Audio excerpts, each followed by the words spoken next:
Hey everyone, John here. So in today's video, we're going to be doing an update on the 1K to 10K challenge.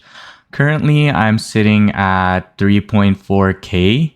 Over the past month, the account has seen profits of about $45.98. Over the weekend, I put in $200 just to balance out the portfolio a little bit. I'm still putting in the $50 every day type of situation. The $50 is split up between this investing account where $40 is going into it, and then my other account that I'm using to save up for an AI able laptop. So I think around November next year, I'll be able to buy like a $4,000 laptop that's going to be able to manage my AI workloads that I'm trying to do. So I'm trying to apply some machine learning and then also fine tune some LLMs. But yeah, so that's kind of where I'm sitting at 3.4K. This $200, I'm going to be using it to rebalance the portfolio out a little bit. My goal with this fund is to sell as little as possible. So try to balance the portfolio, not by selling stocks and then buying stocks to rebalance, but by just like adding more money and more money into the portfolio to reach my target allocations. That way I kind of reduce trading fees and then reduce the chance of me doing anything crazy like day trading. But yeah, so it's been 63 days since September 23rd. Let's take a look at our winners and losers.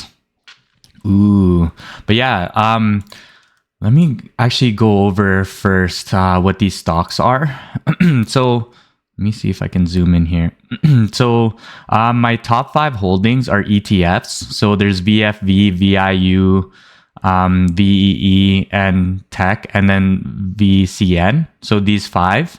My largest holding is the S&P 500. My second largest holding is international international developed markets.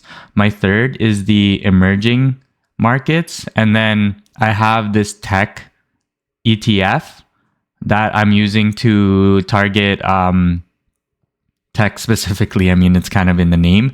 And then VCN is just my broad market Canadian exposure, which I'll slowly be replacing with individual stocks trading on the TSX. For now, I might eventually venture into the TSX venture. No pun intended. That was random, but yeah. Okay, so I've got my biggest winner right now is the Canadian Total Market Index, sitting at 7.46 up 7.46% since inception, followed by the I'm talking about my 5 biggest ETFs, right? But yeah, so Canada's leading the pack, followed by S&P 500, followed by tech. The developed and emerging markets haven't been doing so well. I'll probably go into a video about that on why I think that is. But yeah, I've been very focused on learning how to code. So my default strategy is to match the broad market global market weighted index, right? Maybe I sometimes I feel like I have to explain myself, but I dropped like a video about this. But the gist of it is my default strategy when I'm focused on other things in my life is to continuously invest. And if I don't know how to invest a certain way, I'm going to default to the global market cap weights, right? And this is basically almost the global market cap weights. I'll go over what the global market cap weights should be, or what my default target allocation should be just in a second here. But yeah, so my biggest winners, Canada and the US. Kind of makes sense. I'm a North American, so I'm always cheering for this side. But obviously, I'm pretty heavily weighted in international markets, so I hope this turns around too. Okay, so the rest of my portfolio is a bunch of different stocks that I've picked out. Stella Jones. So if you're Canadian, you would probably recognize a lot of these names. These names are part of our biggest industries here in Canada. So banking, forestry, mining, cannabis, apparently. But yeah, those are like the biggest ones. I've got some tech in here as well, like Shopify and whatnot. But you'll recognize all of these names if you follow the TSX. But yeah, so my biggest winner right now in my stock portfolio is this Desire to Learn that I purchased. I think this was the first stock I purchased in this fund, actually. They're doing pretty well, 15.98% since I bought them like less than 60 days ago, right? So Stella Jones, this is a stock. This might be my biggest loser, actually. Actually, I have this Euro Copper. That's my biggest loser. But luckily, it's not a big part of my portfolio. Stella Jones is a stock that I've been following for maybe like a quarter now. And I think that they're undervalued due to some growth expectations that weren't met, but are going to be met. So that's why I've overweighted it relative to every other stock in my portfolio, and right now it's like the biggest piece. I'm probably going to be trying to keep it at around like $30. So I might add another $3 into this. Other stocks, but yeah, D2L's doing well. Royal Bank, TransCanada, all doing well. Let's take a look at my losers. This copper company, some of these, I dropped a video a couple weeks ago about buying stocks with little to no information, and I feel like these are the stocks that I bought. These are the stocks that I bought. Like WEF, I definitely bought that stock off no information. I don't even know what it is, to be frank. Kura Leaf, some weed stock. So right after the US election, I went on a buying frenzy and I bought these stocks without really knowing what they were. But we're going to use Chatgpt to get a sense of what they are, right? But yeah, those are kind of my biggest losers. WEF, Shopify's down, seemingly. I'm not sure. I have to take a look at that. I've been way too deep into the coding and like learning machine learning and stuff like that. So I'm kind of like offsetting my finance knowledge. Every human has a set bandwidth, okay? Give me a break. But yeah. Okay, so let's take a look. I got S&P 500 with a weight of 5320. I have to get that up to 55. 55.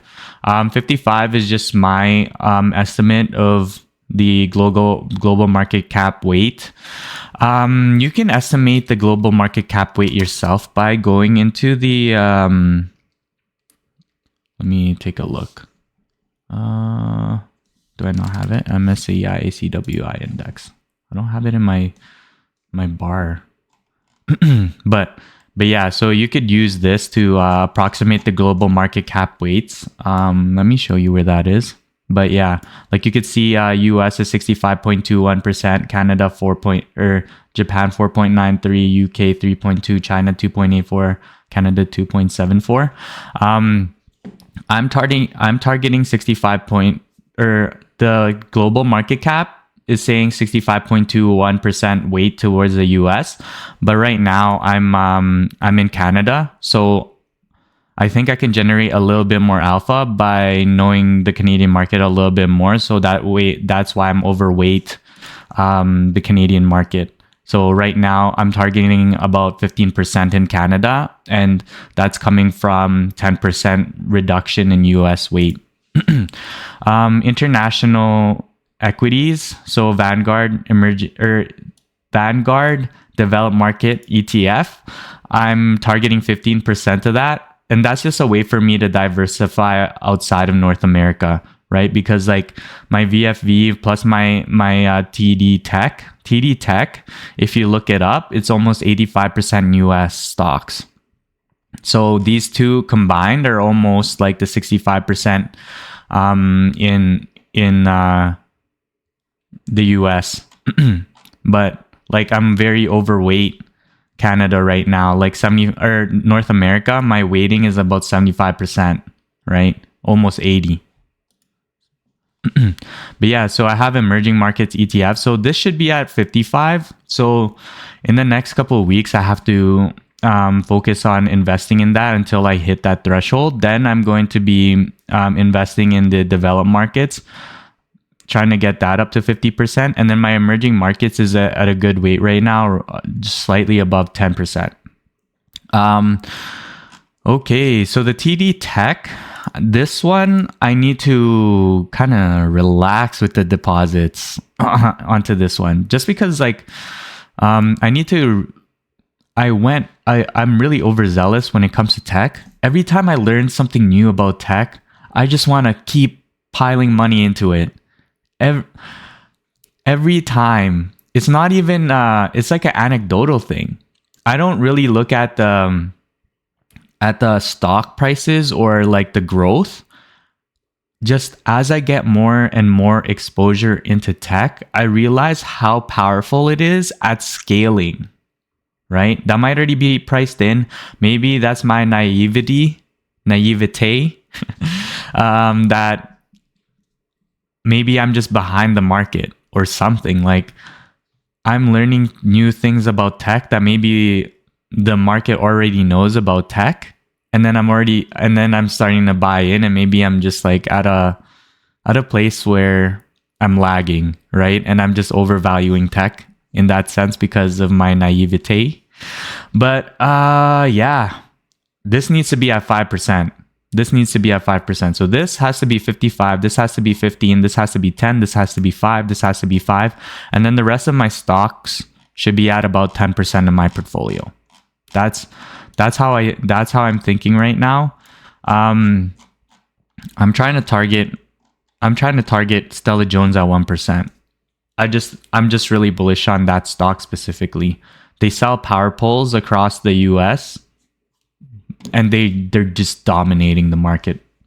But I think after the election, everyone's thinking that the tariffs that Trump is planning to put in place is going to affect Stella Jones by a lot, but I don't think it's a crazy amount. Like let's look up the stock right now.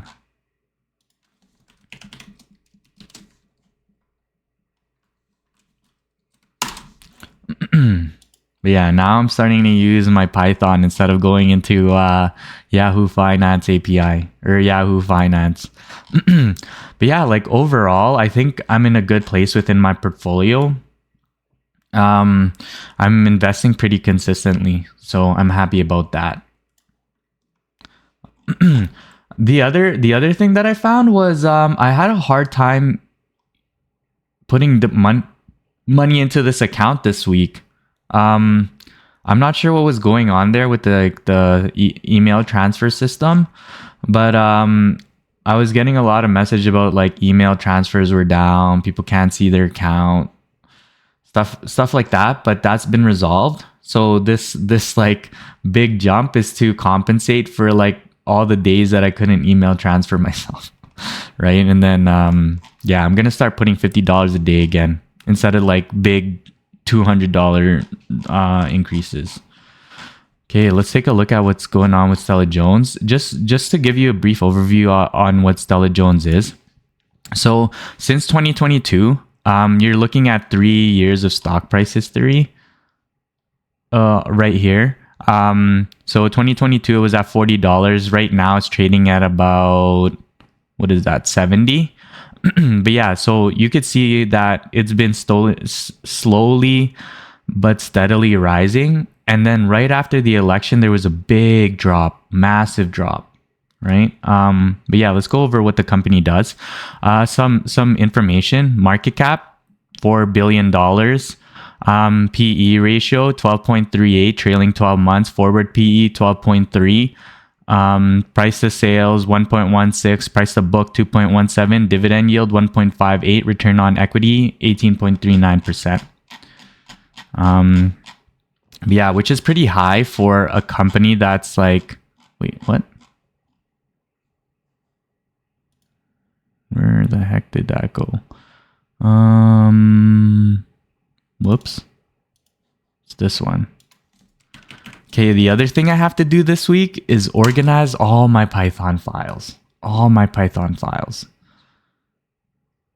But yeah, we're just looking at the same chart again. So founded in 1992, headquartered in Quebec, Stella Jones is a leading North American producer and marketer of pressure-treated wood products. They primarily serve utility and railway industries, specializing in ties, poles, lumber, industrial products, and operate across Canada and the US. Big piece operating in the US. Stella Jones, a leading producer of pressure-treated wood products, boasts a strong market cap position in North America, particularly in utility poles and railway ties, benefiting from stable demand driven by infrastructure needs. Its vertical integration ensures reliable supply and cost control. Acquisitions have expanded its product portfolio and geographic reach. However, dependence on the lumber market exposes it to price volatility, which is what we're seeing right now. So I kind of already knew that this was this was a possibility. This was a risk that I was willing to take. And obviously, I'm down 7%. Operational challenges like labor shortages and transportation costs impact profitability. Opportunities lie in expanding new treatment applications, leveraging sustainable forest practices, and developing innovative products. Threats include competition from alternative materials like composite poles, environmental regulations, and economic downturns, which is not what we're seeing, but we're more so seeing tariffs. It's more political risk. Despite these challenges, Stella Jones' market leadership and diversified product offerings position it for continued growth. But yeah, industry overview. The industry is driven by infrastructure spending and replacement cycles for aging utility poles and railway ties. Competition comes from other wood treatment companies and alternative materials like concrete and composite material. Stella Jones' growth is linked to infrastructure investments, particularly in electrical transmission and distribution. They also produce wood for residential applications such as decks and fences. Environmental regulations related to wood preservation and sourcing are key factors influencing the industry. The company faces challenges related to lumber price volatility and the availability of timber resources. Stella Jones focuses on acquiring small players and expanding its product offerings to maintain market share. But yeah, so none of these really have been affected, in my opinion. When I look at this, when I look at the company overview and the company SWOT and the industry overview, I just don't, what occurred in the last couple of weeks for this to happen? I just don't know why. But yeah, that's why I'm keeping it at 1% of my portfolio. Every time it's down, I'm gonna buy more. I'm trying to target that 1%. Growth prospects. Stella Jones' growth prospects are fueled by increasing demand for utility poles and railway ties due to aging infrastructure. Yeah, so we kind of went over that, I think, already. Investment risks. So slowly but surely, I'm going to be adding more and more prompts just so I can add more and more information to explain what's going on with the companies that I'm holding. Stella Jones benefits from aging utility infrastructure, driving demand for wood utility poles. Growth in railway networks and industrial activity supports sales for railway ties and lumber. Residential construction and outdoor living trends fuel demand for its residential lumber products, acquisitions have historically broadened its product portfolio and geographic reach, presenting further growth potential. However, the company faces risk from fluctuating lumber prices and competition. Economic downturns can impact construction and infrastructure spending, affecting demand. Environmental regulations and sustainable forestry practices also influence operations. The company's reliance in North American markets creates geographic concentration risk, which is, in my opinion, what we're seeing right now. A lot of the company's revenues are to the US, and because of the impending tariffs or tariffs that Trump is planning to execute, we're seeing like a decrease in their profitability, right? But yeah, overall, there's moderate growth prospects. But the gist of it is like, I think that the growth will be slower, but not to the point where we can go ahead and drop the price of Stella Jones like 20%. Like, I feel like this is a mispricing. But yeah, hopefully everybody enjoyed this video. Until next time. Bye. Please like and subscribe. Until next time. Bye.